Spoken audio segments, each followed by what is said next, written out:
Spring sunshine has greeted the opening round of the 2018 Blancpain GT Sprint Cup at Zolder. The cars look fantastic and the excitement is building as we look to the season ahead. But to understand the excitement that's ahead of us, let's look back to 2017.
I wanted that podium so bad, I wanted the title so bad. Thanks to everyone, super happy. 2017, a truly phenomenal season for Mirko Bortolotti and Lamborghini, also for Robin Freins and Stuart Leonard, who won the Sprint Cup for Audi. They're all back to play again in 2018.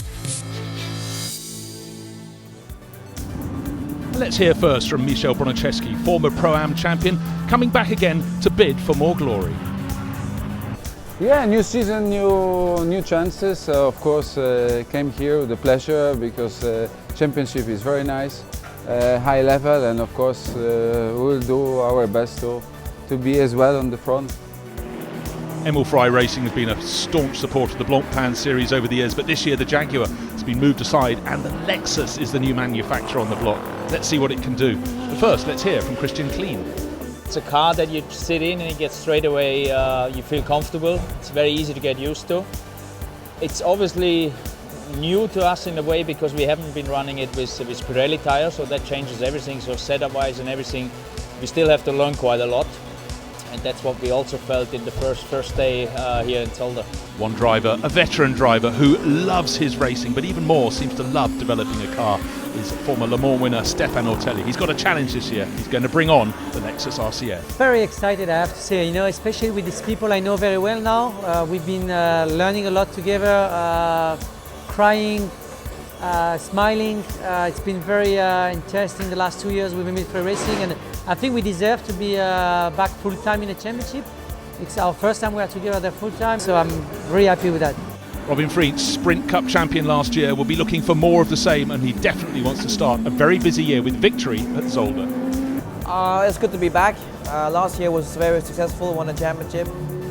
This year is going to be, well, again a difficult season. Everyone starts from scratch again. So yeah, I mean, we have to start well. Plan is put on the pole and keep it there. Markus Winkelhock, still an Audi racer, but this year he's moved across to Santalok Racing. For me it's a new challenge because I've got a new teammate. He's completely new in GT racing, so I'm also like a little bit like the teacher of him. We are racing in the Pro-Am class. and I try to give my experience as best as possible to him and make him faster and faster over the season. Team Parker Racing is waving the Bentley flag in 2018, and Josh Cahill, who's raced in the Blancpain Endurance Series, has stepped across the Sprint Cup this year, sharing his car with Aaron Taylor-Smith. The guy's doing a great job.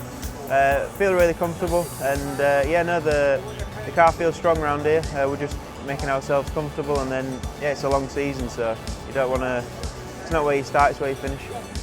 A new team welcome on board for 2018 is 3Y Technology, led by Baz Linders. This year, the team is running with BMW M6s, and one of the drivers on board for the 2018 Sprint programme is Northern Irish racer Andrew Watts. The BMW is great, so it gives us a really good platform. Lucas has done Brazilian sports cars before, which is really competitive. I'm confident in my ability, so it's very difficult to know until the race, but I'm quietly confident that we can do a good result. 2017 was a fantastic season for Mirko Bortolotti. Blancpain Endurance Champion, overall Blancpain GT Champion with Christian Engelhardt. He's back for more this year and looks to be on fine form. We approached this year the same way we did last year. Obviously we are here to perform, we're here to get the maximum result for us, for Lamborghini. So I'm really happy to be back with the Grasser Racing team this year for my fourth season. And yeah, I'm really looking forward, really motivated, and I'm really pumped for this season. Now, if ever there was a driver who can prove he's super fast in any make of car, it's Franck Pereira. This is his fourth year in a row in which he's moved to a new manufacturer. Last year was Mercedes, and this year he's joined the crack Grasser Racing Lamborghini team. How will he fare this year with Loris Hazelmans? I'm happy to be back of racing in Blancpain. It's great to start in Zolder in Belgium, you know. It's again, a new challenge, you know. It's a different constructor for me. Now it's a new challenge, and I'm really looking forward. I think we start pretty well the weekend. It's going to be a big fight, you know, it's a short track, so we will see tomorrow, but at the moment it's going really well. A driver who showed great form through the course of last year, most notably at Spa, is Mercedes racer Raffaele Marciello. I'm really happy to be here. I have a new number this year at 88, so I quite look forward to the season. I think we can have a good chance for the sprint with Michael, but in the endurance I think I have a super lineup with me. So yeah, I'm really excited and I cannot wait to start.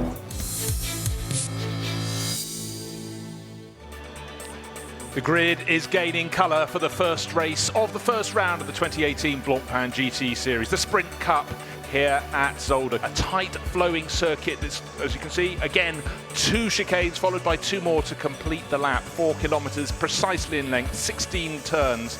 So let's take a look at the grid graphic. Dries van Tor, the top driver in each of these pairings. The number 1 driver was the driver who went out in the qualifying session, number 1, which defined the grid, sorted the grid. There they are going through the Thierry Boutsen chicane. The first chicane's up over the rise as they get their last sighting lap before they form back up on the grid. And we should be having a rolling start, but the field coming around. Perfect conditions here. Great to have the Lexuses on board for this season. Got so many young pairings who can contest the Silver Cup. Drivers in the garage waiting for their turns. They're tipping on their toes as well, full of nerves. Looks as though Dries van Tor's got the nose ahead as they accelerate over the line. Looks as though Alex Riberas in third place, maybe about to depose Christian Engelhardt on the run down to the first corner. Engelhardt tucks into second place, challenged up the inside by Riberas, but now I think advantage for the number 4. Oh dear, the better placed of the Lexuses. Welcome to the Blancpain GT Series, has been muscled out of the way at turn 1. Only one of the 21 cars got it wrong. Rejoined the circuit, but for poleman Dries van Tor, very good start indeed. Gilles Magnus looks like he might even move into third place, but he's been gobbled up, fallen back to about 5th. And down the pack you can see Raffaele Marciello trying to make progress in the 88 Mercedes. Another run off the circuit at turn 4. And John, we've got the first 2 cars on the grid running first and second as they go into the Thierry Boutsen chicane for the first time on the opening lap. There'll be a bit of contact further back. Nico Bastian being pushed wide by Vladimir Ataev. So in fact, Bastian gained the position, and as they come up over the top of the rise, they drop down towards the Gilles Villeneuve chicane. Looks as though our poleman Dries van Tor did everything right. So a clean start from the front row of the grid.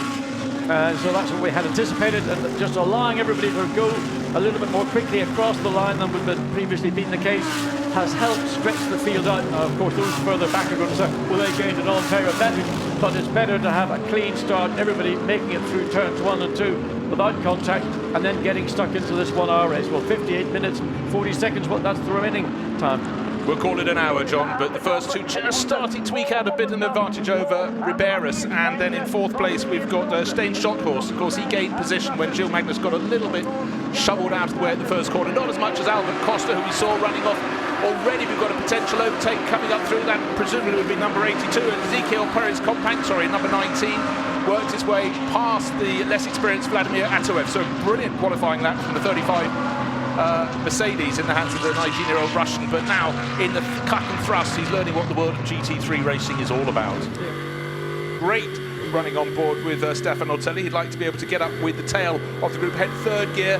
Good new graphic down on the bottom right hand corner of your screen. You can see how fast the acceleration comes in as they go around and through turn 2, turn 3, those are the Canal Bocht turn, and then the Lucent Bianchi Bocht, and then they come behind the paddock and they go along the flat fairly much up to the first of the chicanes. And looking in 8th position, we've got Vladimir Atoev, lost the position to number 19, Ezekiel Perez Compact, and now he's being challenged very hard indeed by last year's Sprint Cup champion Stuart Leonard. Leonard should be in the correct position, or the better position, as they get up to the Gilles Villeneuve chicane. He'll take a bit of compliance. Oh, he went behind the tyre bale. He certainly did, and cut back over. He didn't gain a position, he lost a position during that, but he also maybe could be pushed back a little bit further by the chasing Mercedes of Nico Jamin. That's number 87, so certainly a torrid baptism in the Blancpain GT Sprint Cup Series for Vladimir Atoev. Let's have another look down to the Gilles Villeneuve chicane, but Leonard was on the inside line and there just wasn't the space.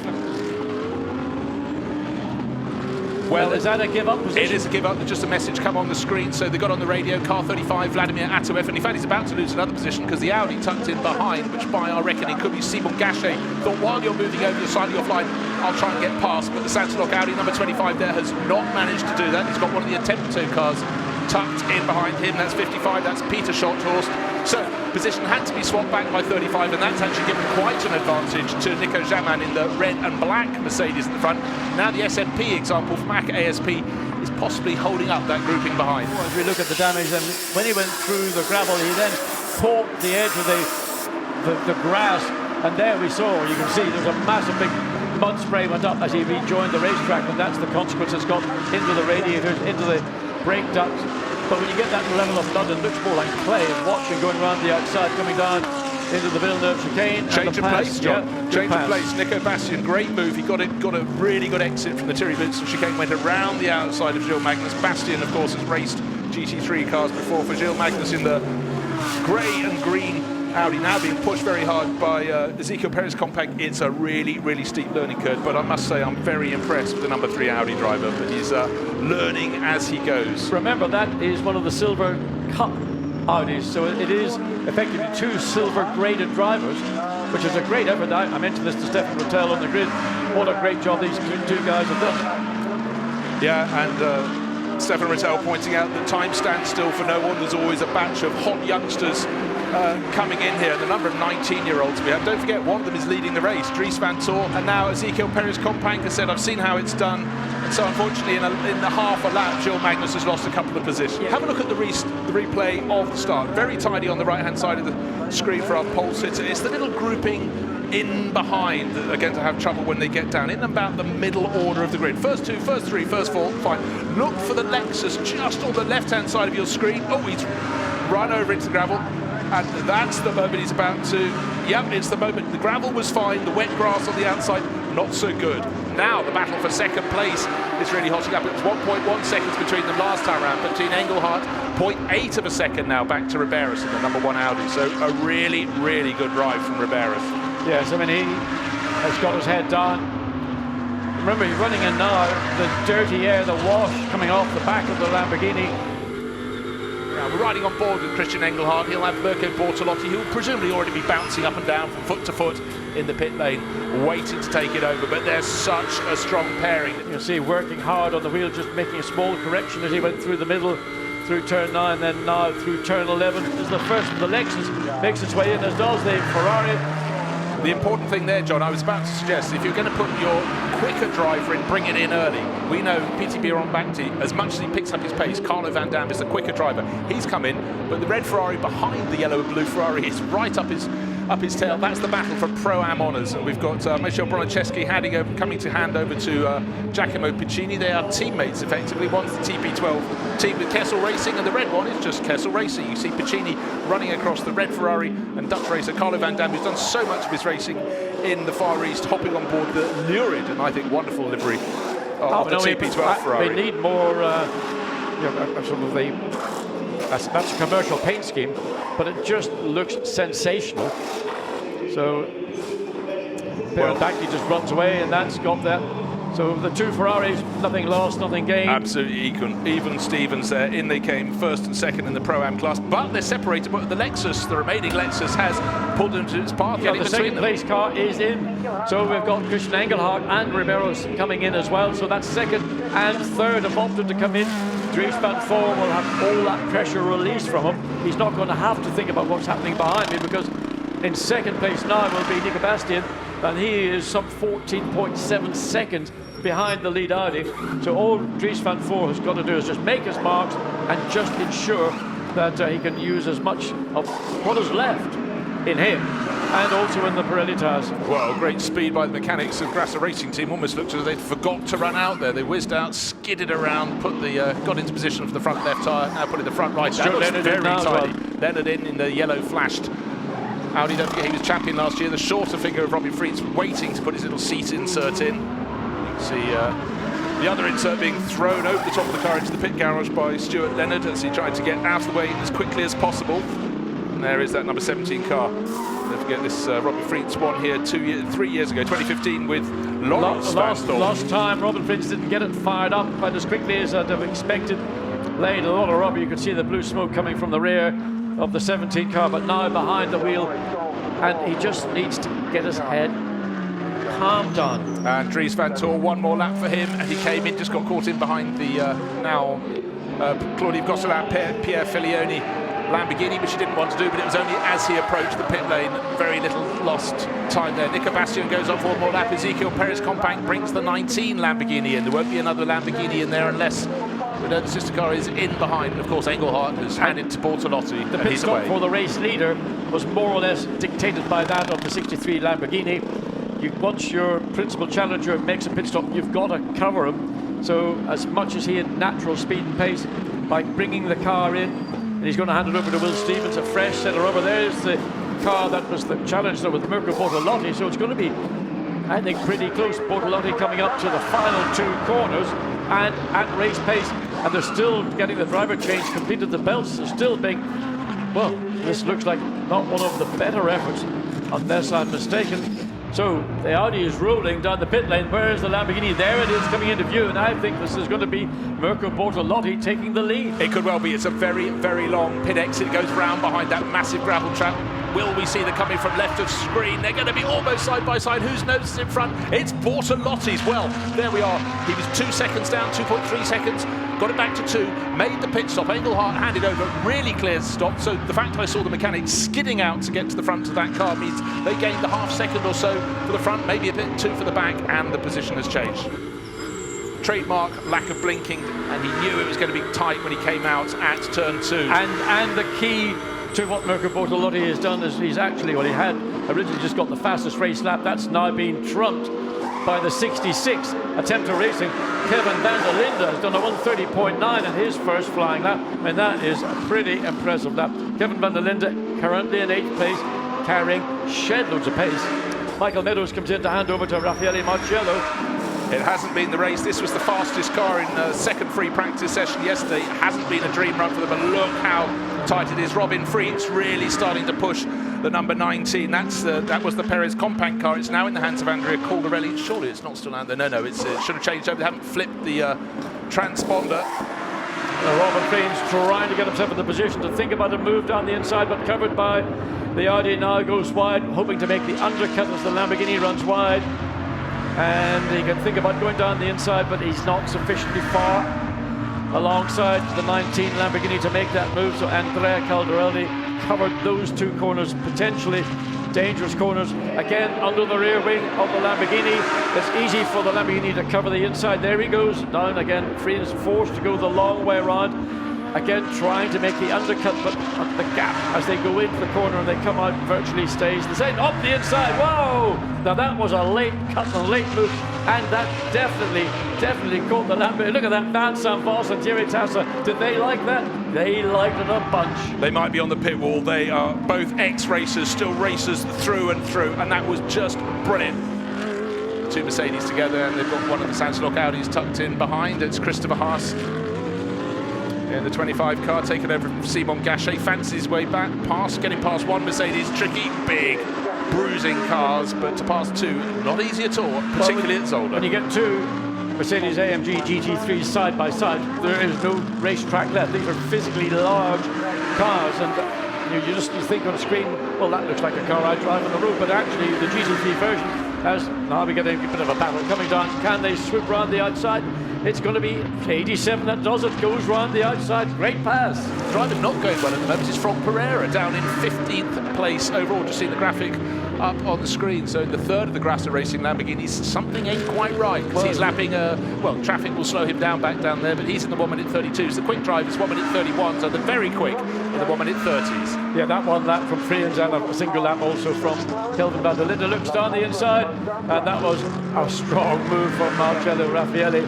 He put the, but really he got himself in the position, and of course once he was there, then the Audi had to move away and allow track, so change on the end of the lap.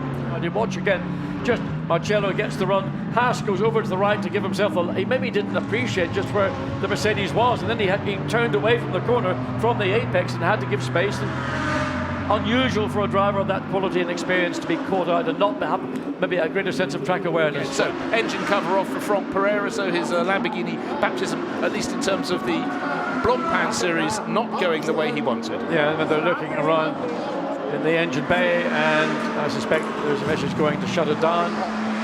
So what's happening to Jack Manchester? He's pulled over to the right as the 88 car comes up alongside and goes through cleanly, and Christopher Hasse, no doubt, will be doing the same as soon as he gets the opportunity to get on to pit straight. Comes out marginally quicker than the Mercedes, gets under the rear wing, watch for a dive down the inside. He's cutting one way, makes the cut back. He's trying to do the double bluff, but the Mercedes just had track space, and Christopher Hasse had to be patient and wait.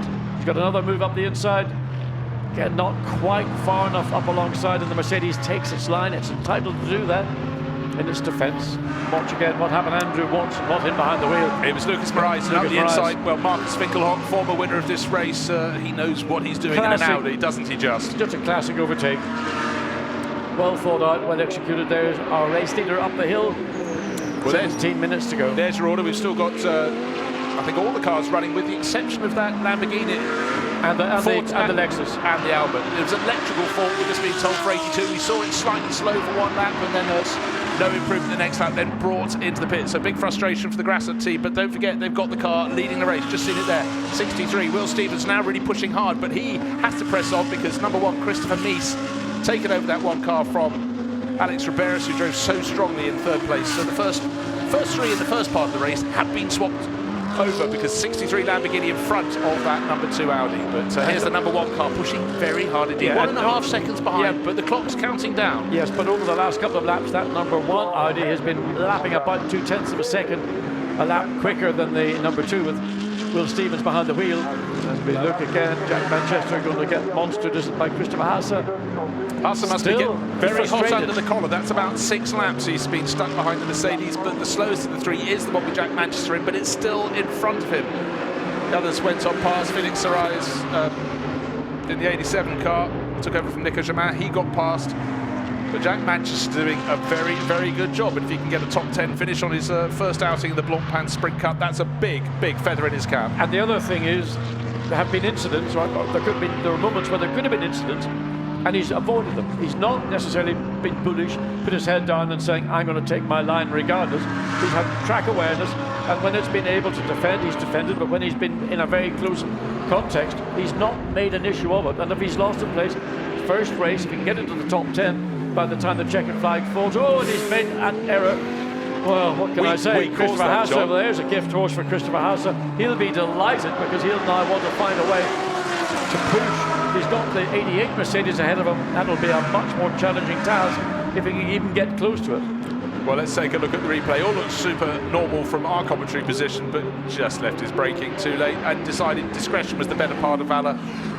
Mirko Bortolotti leading by 4.5 seconds. There he is going out of the Villeneuve chicane and into the Terlamen-Boch beyond, but what is going to be the number on the door and the bonnet of the Audi that comes home in second place? Will it still be number 2 with Will Stevens on board, or will it be the number 1 of Christopher Mies? He's certainly doing absolutely everything in his power. Better start to that lap there by Will Stevens. He's taken a 1/10 of a second back, but his advantage just 0.7 of a second. Oh, he knows how wide the track is. Just that little bit wider is the fastest line in his mind in that number 88 Mercedes. There is a slower car just in front of them. In fact, it's not so much as well. I'm just trying to see. They are running in 8th and 9th positions. Next car up the track. So they've got the Lamborghini that was in for a pit stop back out onto the circuit. That's the Lamborghini front. So the place changes. I quickly looked at the timing screen. Raffaele Marciello just says, "Oh, now is the time. Now is the time." As we're catching that. Yes, it is the 82 Lamborghini back onto the circuit. That was the one that had the electrical problem. Moments of inattention there from Raffaele Marciello. Let's take a look. This is a place where we had the move earlier. Again, it's just Raffaele Marciello doesn't take no for an answer. He gained a place going past, I think, Jack Manchester there early in the race, then clouted the chicane on the exit, but the job was done.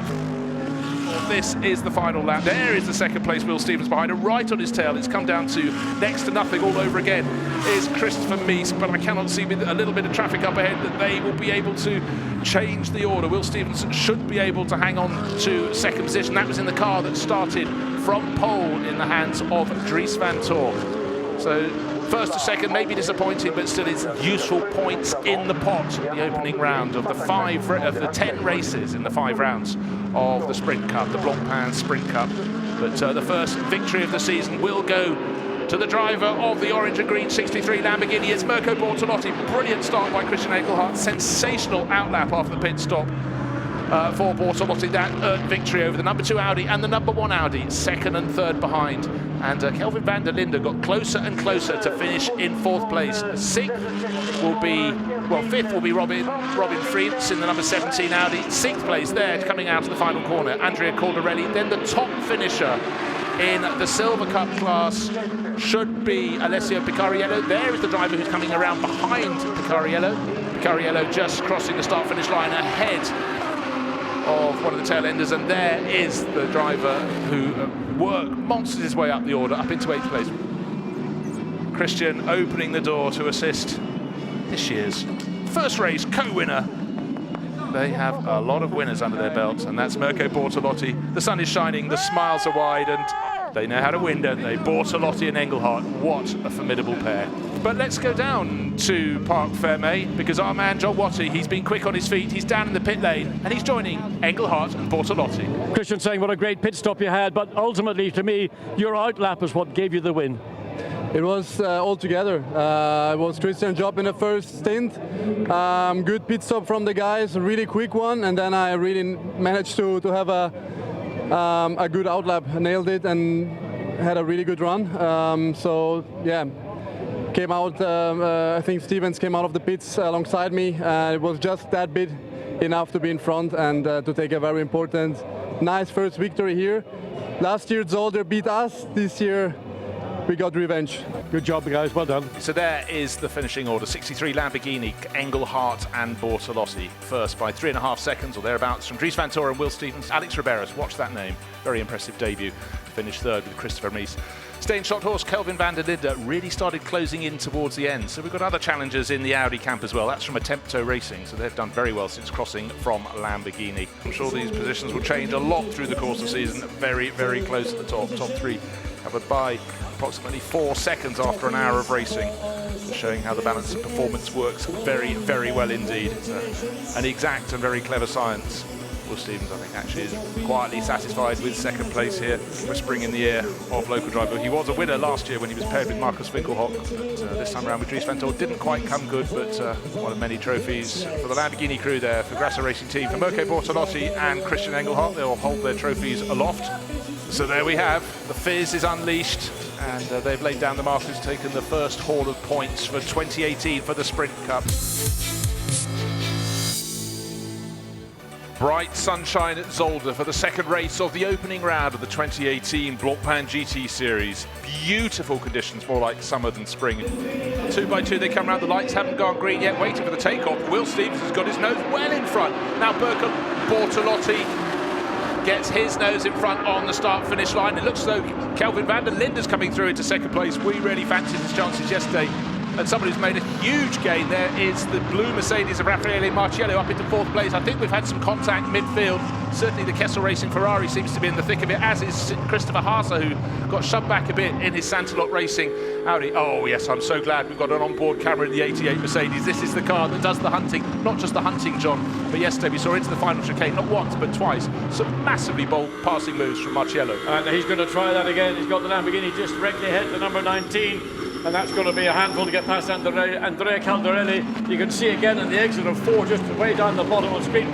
Contact again with the red, the Puccini Ferrari, with one of the Audis going into the and front damage, yes, left front damage. So that's a bad bodywork. Yeah, that's number 1. The number 1 Audi started by Christopher Mies. So unfortunately, when you're in the midfield, things happen, and certainly they happened to the Audi. And I think one of the Lexuses, the dark blue one, Ferrari in trouble. It's finally cut its left rear tire. They had 2 contacts on the opening lap, and that's the consequence. Left rear has been slit or cut by that contact bodywork. So the Ferrari team, the Kessel team, now running into the pit lane to try and get that car serviced and turned around. Well, very unfortunate, but quick camera work to get a camera in the garage to catch the mechanics going out. That is limping home. So the Pro-Am honour is very much in the favour of the yellow and blue Ferrari that's running in 5th place. Carlo Van Dam at the wheel.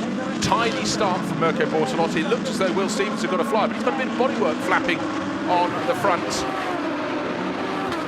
So at the end of the opening lap, it's Bortolotti by 0.7 of a second. Will Stevens in 3rd place after that great start from Kelvin van der Linde. Looking as he's making the move. Certainly number 3 picking up, Alessio Picariello, but where is Robin Fritz at 17? He's up to 7. Don't forget he started on the 6th row. Well, you can never really afford a puncture in a race, but in a 1-hour sprint race, it really wrecks your chance. And the 82 car in as well. Here is a replay of the start. As they cross the start-finish line, his nose was back in front, as it should be. What we actually missed was what happened coming out of the corner, because Will Stevens clearly got ahead of the Lamborghini, and then he backed out, and then you can see contact with the Ferrari. One of the Audis coming out of turn 1, that was on the right rear, but the Ferrari in the end had contact on the left rear. And look at the action going down out of turn 1 into turn 2. Yeah, well, in fact, it's great we've got a camera on board with Robin Fritz. Did very well to stay out of it. Looking at the grouping.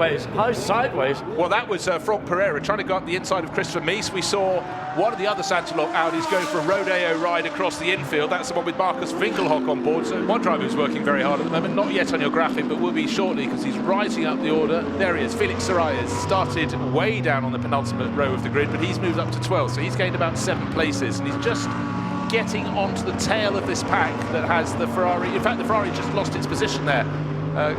Caldarelli is ahead of Carlo Van Dam. It's just happened. Now Robin Fritz has got a different car to chase down. The Pro-Am leader has moved back 1 place. Good news for Winkelhock. That's 1 place closer. There's Winkelhock in the white, red and black car. Let's take a look over the start-finish line. It's still the Ferrari in front, dipping down the inside. Momentary lapse of concentration there from Carlo Van Dam, but very positive move by Andrea Caldarelli. Still Robin Fritz in the yellow flashed WRT Audi, cannot get past Carlo Van Dam. And in behind, they've got the second car in Pro-Am, which is Marcus Winkelhock. He's worked his way steadily forward, up to 8th place now for the 26 Audi, getting right on the tail of Robin Fritz. Robin, is he running out of ideas? Is he waiting for just a little slip? I don't need to give Robin Fritz any ideas about what to do in a racing car, but one thing you do know as a racing driver, when a car that you're pursuing manages to get ahead of a car that he's pursuing, you want to make sure that you can slip through almost in the next corner, because in this case it was the Ferrari, would be slightly off pace. Robin Fritz, the back of the Audi skidding coming through the Thierry Boutsen chicane. First the pit visitors. They couldn't get in any earlier. No, they got it with they came in with about 2 seconds into the pit window and today. There comes the race leader. So Engelhardt will be taking over. What's interesting is that WRT have brought in the 3rd place Audi to cover this, so they're leaving out the 2nd place, the 66 Van der Linde car, and now the pit stop begins. Out gets Mirko Bortolotti, in gets Christian Engelhardt, and this is all choreographed time and time again by the team here at the circuit. even back at their headquarters. Yeah, well, in fact, 3 of the WRT Audis came in on that lap. The only one that stayed out was Will Stevens in the number 2 car, so it's going to be very busy. Kelvin van der Linde now leads the race for Tempo Racing, so the team from Germany really starting to shine at this level of racing. So this is the problem. This is what was Lamborghini is at a standstill. Oh, the cones! What have they done with the cones? Problem for Christian Engelhardt, and now finally he gets rolling. But okay, there were cones in front of the Audi, the number 2 Audi. Will that be a penalty or not? Well, they brought in 3 of their cars on the same lap. Maybe there simply wasn't space. Why were the cones there? So 2 stumbles. Just bear in mind it was an 8.1 second advantage that Bortolotti had before the pit stops. So where will Engelhardt come back in? Well, I will have to see whether there will be... This could be very, very good for the 66 car, which is coming in now. Kelvin van der Linde. So Stein Schotthorst, he was pumped up before the race when he spoke to him. What's he going to be like on the podium? And because this is very, very possible. The 19 Lamborghini likewise just following into the pit lane. No, this is for Stein Schotthorst going to be a big moment, because... Keep him calm. This car could, assuming it's another smooth pit stop, come out in the lead, and I don't know what happened to the number 2 car, why those cones were where they were, whether it was by the team to delineate where the car needed to stop, but certainly he left the pit lane shoveling them out of the way like a snowplow. I don't think they'll enjoy it and delay him a lot, but it certainly it could be an issue. Could be an issue. I think it'll have to be looked at. It may not be an issue, but it's a good stop indeed. Look at the 66 gets down the pit lane. There is the number 2 car. Technically, that's the car that is going to be our lead car when all the pit stops wash through. So he's coming down onto pit straight now, coming across start-finish line. There's the 66, so the 2 cars should get through and out of turn 1. Yes, it's going to be comfortable for. There it is coming through now. 66 car will be coming into view from your left of screen. There it is. The gap between them, 3 seconds. It's not a massive amount. But that's very good work from the Team WRT crew, but quite what those cones are doing. Will they have a role to play later in the race? Drive-through penalty for car number 1 speeding in the pit lane, so that's Christopher Mies. Oh, we're going to have the Lamborghini pulling right in front of the WRT Audi. Different one to yesterday, but I'm afraid Claude Gosselin, well, right across the nose there of the number 3, Alessio Picariello car. And it looks like Christian Engelhardt is in 5th place, having led this race from the lights going out with comfort. And then there was this issue in the pit stop and an investigation. Now car 2 likewise is under investigation. We saw those cones, there were 4 cones in the nose, or by the nose of the number 2 Audi, and when it left the pits, it scattered them to the 4 winds. How close would you like the Pro-Am battle to be? Well, I tell you what, we're going to put 2 new drivers in the car. Piti Bierenbachti is going to take over the yellow-blue Ferrari from Carlo Van Dam, and Marcus Winkelhock will hand over to Niels Stevenart.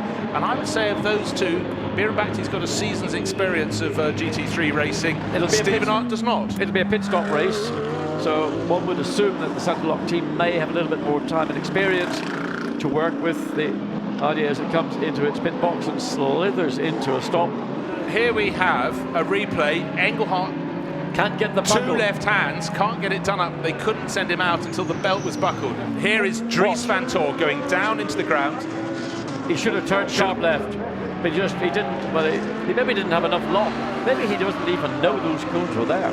It is quite possible he would have run out behind the back of the car. Obviously, it's not slowing the car, but they were there for a reason. Now, this is young racer Jill Magnus, who's just got brought on board the number 3 Audi, crossing over from single seaters, having a really tight little strap with Simon Gachet tucked in behind. WRT Audi ahead of Sanderlock Racing Audi. In the background, you can see the Pro-Am battle, and it's still the 26 for Audi just ahead of the 39 Ferrari. They'll just come flashing into the back of your shoulder. Great little battle, great passing manoeuvre. Nice little overtake going into turn 1.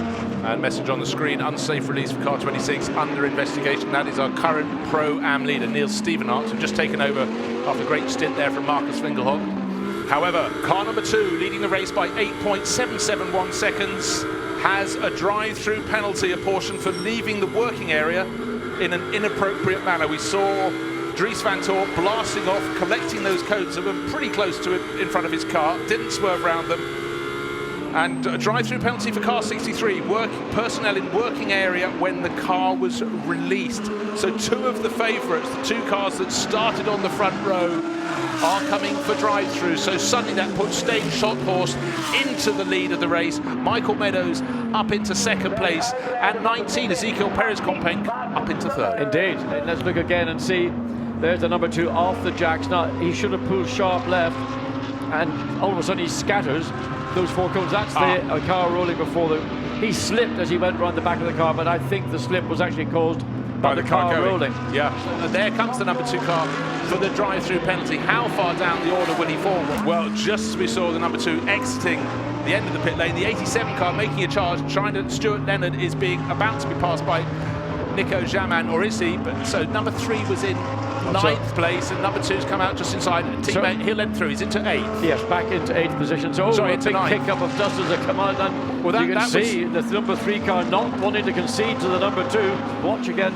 Well, the exit of coming out of turn 2. Oh, but that's who kicked up the dust. It was Stuart Leonard. Nico Jamin dived up the inside in the red Mercedes, and then came the 2 WRT Audis at the same time out of the corner. And if there's a sort of counterbalance to the number 2 crew, it's the fact that 63 has picked up a punishment as well, because they're clearly going to be championship challengers through the course of the season. So while they've been pegged back by the misdemeanor, 63 has been pegged back by, well, the unfortunate delay with the seatbelts and the mechanic. Not only has the 63 car had to pay the penalty of driving through a drive-through penalty, it lost, 8 or so seconds because of the difficulty in getting the 6-point seat harness fully attached. Double whammy. Mirko Bortolotti walking around the almost perpetual smile of 2017. Shone so brightly yesterday, not shining quite so brightly today. Bortolotti did all he possibly could. We're waiting for the Pro-Am leader to come in for unsafe release for car 26. We saw that with the Ferrari. Car 55, drive-through unsafe release. So that's the car, in fact, just in front of Christian Engelhardt. That's Peter Schotthorst.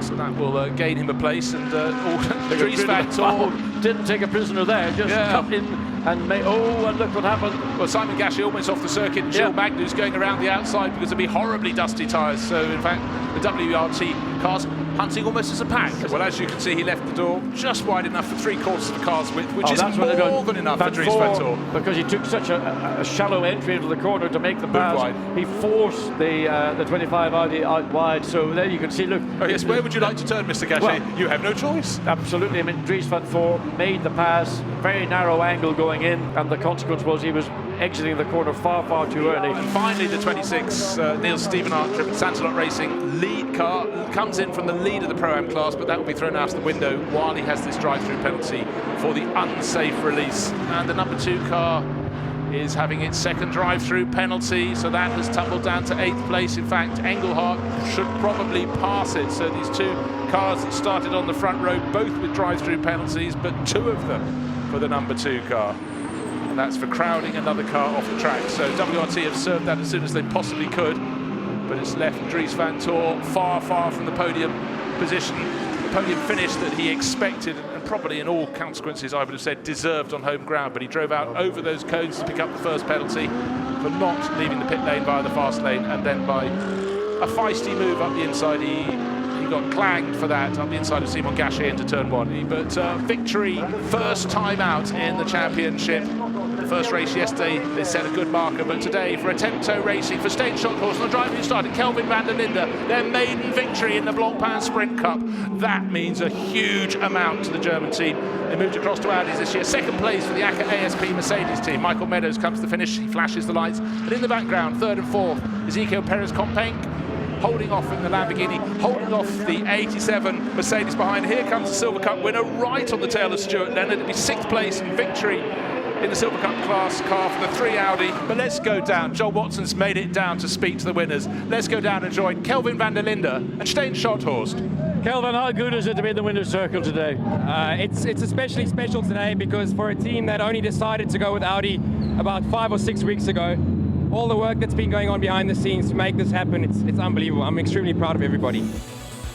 The new team winning in the championship, Kelvin van der Linde, who started, and Stein Schotthorst, who brought it home. Raffaele Marciello, Michael Meadows, 2nd for ACA ASP Mercedes. Ezekiel Perez-Companc, Andrea Caldarelli, 3rd, to be the best of the Lamborghinis at the finish. But hats off to the car 87, the Mercedes that started 19th. Nico Jamin and Felix Sarais moved all the way up to 4th place overall. So here we have the trophies presented to the top 3 crews. You can see that the stage shot was trying to keep his emotions under control. Massive win for him, enormous win for the Attempto Racing team. New faces on the top step, fantastic to see. And goodbye from us.